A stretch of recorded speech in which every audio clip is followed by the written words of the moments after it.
Bonjour et bienvenue à une nouvelle critique de Manga Anime Fan. Aujourd'hui, on continue la relecture avec le tome 6 de Soul Eater.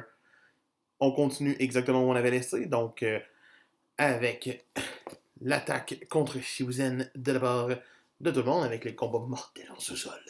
Dont le but de ces deux-là, de Free et de LK, est de libérer le grand dévoreur et de rendre la folie accessible à tout le monde. Vont-ils réussir? C'est le temps de voir ce qui va se passer. On a quand même le combat de Medusa contre Stein et Spirit, et le combat de Krona, de Krona contre Maka et Soul. Maka qui s'est laissé aller dans la folie. Et qu'est-ce que ça donne?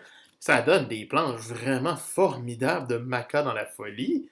C'est un combat absurde, mais c'est totalement fantastique. Après ça, on a un petit flashback sur Krona pour savoir pourquoi il est comme ça.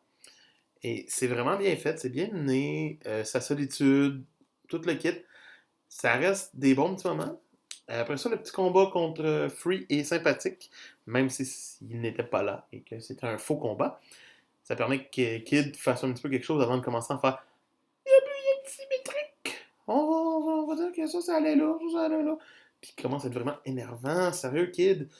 C'est un des personnages les plus badass, puis il a réussi à pas l'être, c'est plat.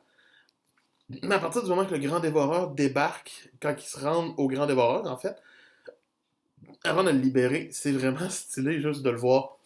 C'est comme donner des hallucinations à tous les personnages qui débarquent. Et c'est comme ça aussi qu'il va se faire libérer, ce qui est très ingénieux de la part de l'auteur, de donner une hallucination à Black Star à la dernière minute, parce que son pouvoir s'est comme développé au bon moment. Mais le look du Grand Dévoreur est totalement insane de le voir tout nu. Après ça, de le voir avec son masque officiel, c'est le fun. Puis son combat contre Might Shingami est vraiment bien fait, même si Might Shingami perd à la fin et que le Grand Dévoreur est libre. Sinon, le combat de Stein versus Medusa est quand même bien fait. Il nous montre que Stein vire tranquillement pas vite déjà dans la folie et que Medusa a beaucoup d'importance pour lui. Même s'il pense la vaincre, on voit très bien à la fin, par la dernière image, qu'elle n'est pas morte. Dans le dernier tome, ici, il y a un serpent. C'est signe qu'elle n'est pas morte. Fait que ça reste le fun. Le Grand Dévoreur est enfin relâché.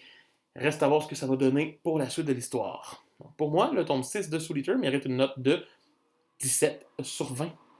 Okay. C'était Manga Anime Fan qui vous dit pour plus de Soul Eater, ça va être demain. Et sinon, likez, abonnez-vous, et moi je vous dis à demain!